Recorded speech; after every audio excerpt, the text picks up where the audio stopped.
नमस्कार दोस्तों, ज़िंदगी में होता क्या है, आप कोई बिज़नेस कर रहे हो, चाहे दुकान लगा रहे हो, मैन्युफैक्चरिंग यूनिट लगा रहे हो,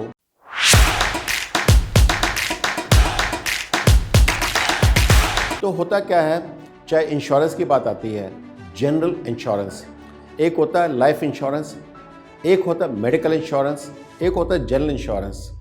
तो होता क्या है, हम पता क्या सोचते हैं, भाई इंश्योरेंस में तो पैसा ख़राब हो जाएगा।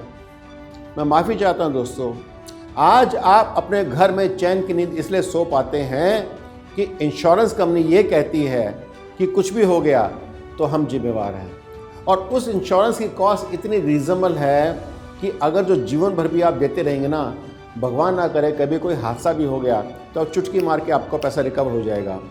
तो मेरा सोचना ये है, आपको अपने एसेट प्रोटेक्ट करने के लिए दो काम करने जरूरी है। एक तो इंटरनल मैकेनिज्म, यानी कि आपका चाहे फायर एक्सटिंग्विशर हो, चाहे अलार्म सिस्टम्स हो, चाहे स्प्रिंकलर सिस्टम्स हो, चाहे इलेक्ट्रिफिकेशन के हिसाब से आपके सेफ्टी सिक्योरिटी सिस्टम्स हो, वो सब के सब इन प्लेस होने चाहिए वर्किंग कंडीशन के अंदर हमेशा। That is first and foremost. Second बात क्या है कि आपको अपने प्लांट का जनरल इंश्योरेंस कराना चाहिए, जिसके अंदर कि आपको एक बहुत इंपॉर्टेंट क्लॉज का ख्याल रखना है। वो क्या है? Replacement cost. इसका मतलब है, लेटर से आपने कोई चीज़ 1 लाख रुपए की खरीदी और 10 साल के बाद वो चीज़ 10,000 रुपये की रह गई, लेकिन अगर जो आप नई खरीदते तो 1 लाख वाली चीज़ इस समय 1.5 लाख की हो चुकी है, तो आपको इंश्योरेंस 1.5 लाख का कराना चाहिए।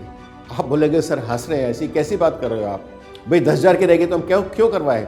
इसलिए करवाएं कि 1.5 लाख का इंश्योरेंस प्रीमियम तो आप दे रहे हैं। कभी कुछ हो गया, वो अगर जो मशीन जल गई, टूट गई, फूट गई, खराब हो गया, तो कंपनी आपको 1.5 लाख रुपये देगी, वो 10,000 रुपये नहीं देगी। तो नहीं कि आपको अपने एसेट्स को प्रोटेक्ट करने के लिए रिप्लेसमेंट वैल्यू कॉस्ट पे इंश्योरेंस कराना चाहिए। तो जब आपने इंटरनल मैकेनिज्म ठीक कर लिया और एक्सटर्नल के हिसाब से आपने जनरल इंश्योरेंस का सहारा ले लिया, तो आप काफ़ी हद तक सुरक्षित हो चुके हैं। और ऐसा कभी भी होता है कि कभी अर्थक्वेक आ गया, फ्लड्स आ गए, या किसी प्रकार की एक कहते ना बहुत सी कैलेमिटी आ गई, नेचुरल कैलेमिटी आ गई, आपको हर चीज़ को फैक्टर करना है। इसके अलावा मेडिकल एक्सीडेंटल इंश्योरेंस कराना चाहिए, मेडिकल इंश्योरेंस कराना चाहिए। मेडिकल इंश्योरेंस कराने से क्या है, कभी भी आपके सामने कोई भी चैलेंज आ गया तो आप ये मान के चलेगा कि आज हॉस्पिटल के बिल जो आते हैं ना, तो बर्दाश्त नहीं होता। तो अगर जो आपके पास मेडिकल इंश्योरेंस है तो आपको जरूर हेल्प करेगा। और अपने एम्प्लॉयज़ के लिए आप क्या कर सकते हैं, accidental insurance policy, group accidental insurance policy करा सकते हैं। ये सब चीज़ें जो मैं आपको बता रहा हूँ, आपको कोई भी इंश्योरेंस ब्रोकर्स, गूगल पर सर्च करें, इंश्योरेंस ब्रोकर सर्च कीजिएगा, अच्छे ब्रोकर्स बैठे हैं, समझदार बैठे हैं, जिनके पास सारी चीज़ों की सुविधा है, नंबर ऑफ कंपनी से जुड़े हुए हैं, तो वो आपको आपकी रिक्वायरमेंट के हिसाब से हर कंपनी से कोटेशन लेके देंगे, ये यही कह रहा है, ये कह रहा है, ये कर रहा है। आपको कुछ टाइम वेस्ट नहीं करना, आपको सिर्फ ये देखना है मुझे किसके साथ जाना है और कितनी पेमेंट प्रीमियम की करनी है।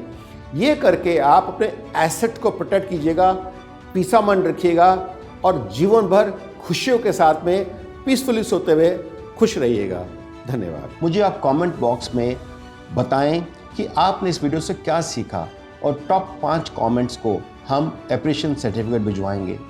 इसके अलावा आपके पास कोई ऐसे सवाल हो जिनके आप जवाब चाहते हो तो हमें लिख करके भेजें।